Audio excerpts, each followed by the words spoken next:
10월 21일부터는 1차 접종 후에 자동 예약된 예약일에 2차 접종을 받지 못한 대상자는 별도의 예약일 변경 없이 당일 의료기관에 접종 가능 여부를 확인하고 방문하시면 접종 가능합니다. 또한 SNS 당일 신속 예약 서비스 또는 의료기관의 자체 예비 명단을 통해서 자녀 백신으로도 당일 2차 접종이 가능합니다. 더불어 2차 접종 예약일에 접종을 받지 못한 2차 미접종자 분들에게 접종 방법에 대해서 개별적으로 안내 문자를 발송하고 있습니다. 현재 18세 이상 연령층의 접종 완료율이 78.3%로 높은 접종 완료율을 보이고는 있지만 본인의 건강, 가족의 안전을 위해서 2차 접종을 예약일에 받지 못한 대상자도 신속하게 접종을 완료하는 것이 중요합니다. 2차 접종 지연을 아시는 그 시점에서 가능한 한 빨리 접종을 완료하여 주시기 바랍니다. 다음으로는 예방접종 관련해서 신고된 이상반응 의심 사례에 대한 주간 분석입니다. 전체 예방접종 7,200만여 건 중에 이상반응은 32만 2,379건이 신고되어 신고율은 0.45%입니다. 이러한 접종 후 이상 반응 신고율은 접종 초기에 비해서 낮은 수준으로 유지되고 있고 신고 사례 중에 중대한 이상 반응은 3.7% 정도입니다. 지난 10월 19일 개최된 제11차 코로나19 예방접종 피해보상위원회 전문위원회 결과를 보면 피해보상 신청된 사례 총 811건을 심의해서 이 중에 예방접종 후 발열, 두통, 근육통, 어지럼증, 알레르기 반응 등의 이상 반응으로 치료를 받은 사례를 포함해서 총 257건에 대해서 보상을 결정하였습니다. 코로나19 예방접종 후에 인과성 근거가 불충분하여 보상에서 제외된 중증 또는 특별 관심 이상 반응 환자에 대해서도 의료비 지원 사업을 통해서 1인당 1천만 원까지 진료비 등을 지원하고 있고 현재까지 의료비 지원 대상으로 확정된 인원은 총 42명이며 이 중 신청을 하신 7명에 대해서는 의료비 지원이 완료되었습니다. 예방접종과 관련해서 거듭 강조드립니다만 안전한 예방접종을 위해 접종 후 15 내지 30분간 머물러서 접종기관에서 이상 반응 발생 여부를 관찰해 주시고 귀가 후 적어도 3시간 이상 주의 깊게 관찰하며 접종 후 3일간은 특별한 관심을 가지고 관찰해 주시기 바랍니다. 고열이나 기타 다른 신체 증상이 나타나면 진료를 받아주시고 특별히 중증 알레르기 반응이 나타나면 즉시 119로 연락하거나 가까운 응급실로 내원해 주시기 바랍니다. 다음으로는 코로나19의 국외 발생 동향입니다. 전 세계 발생은 7주 연속 감소하였습니다. 그러나 유럽은 4주 연속 증가세를 보이고 특히 영국과 러시아에서 발생이 급증하고 있습니다. 미국은 전주에 비해서 발생은 감소했지만 사망자는 증가한 상황입니다. 8월 중에 통계를 보면 접종 완료자에 비해서 미접종자들이 감염 위험은 6.1배, 사망 위험은 11.3배가 높은 것으로 파악되고 있습니다. 영국은 지난 7월 중순 사회적 거리두기 전면 완화 이후 최근 1일 발생이 역대 최고치를 기록하고 있고 주간 평균 치명률도 크게 증가하였습니다.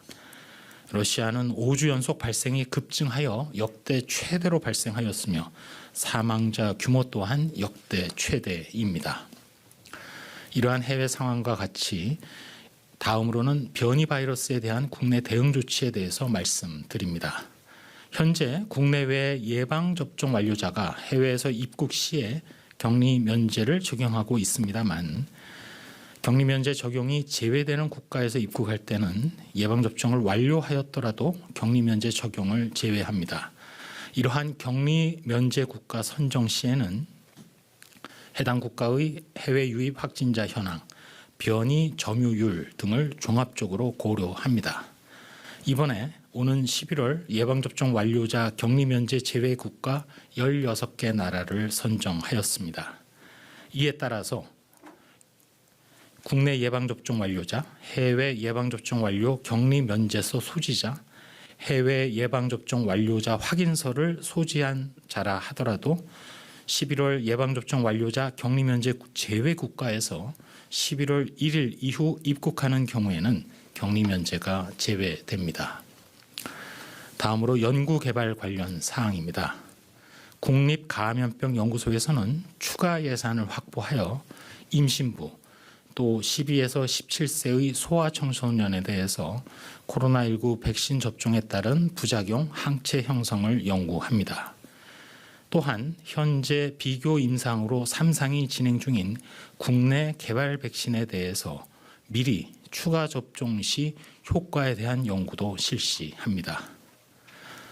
이번 국내 개발 백신에 대한 임상 연구는 향후 국산 개발 백신이 추가 접종에 활용될 것에 대비하여 실용화 지원 및 예방접종 정책의 과학적 근거로 활용될 수 있을 것으로 기대합니다.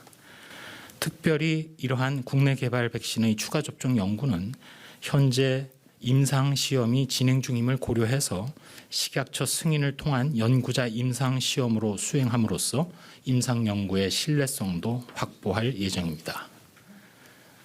마지막으로 mRNA 백신 개발 사업 추진을 위해서 보건복지부와 질병관리청 국립보건연구원에서는 업무 협업을 통해서 mRNA 백신의 비임상시험과 임상시험을 지원함으로써 국산 mRNA 백신 실용화를 앞당길 수 있도록 사업단을 구성하고 이러한 사업단장을 오는 10월 15일까지 공모합니다.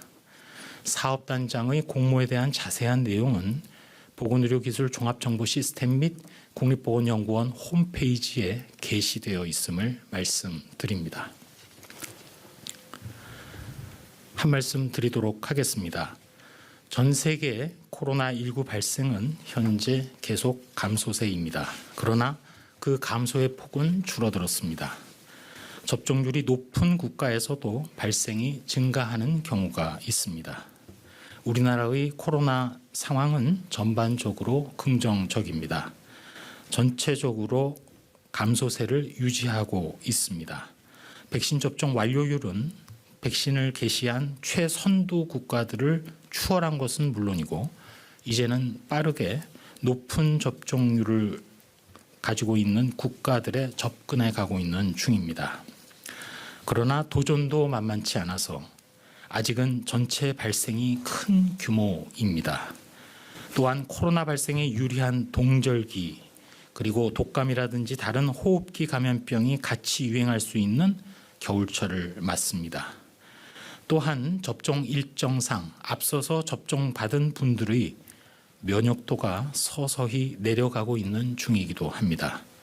그럼에도 불구하고 이제 우리는 건강하고 안전한 일상으로 회귀하려 하고 있습니다. 차분하게 인내하면서 전문가들과 많은 사람들의 중지를 모아서 마련될 일상 회복의 길을 따라서 본격적으로 출발하기 전입니다. 우리 자신과 가족, 이웃, 사회 전체를 위해서 지금까지처럼 계속 거리 두기, 각종 방역 수칙의 준수, 특별히 빠짐없이 예방접종 받기에 참여해 주시기 바랍니다.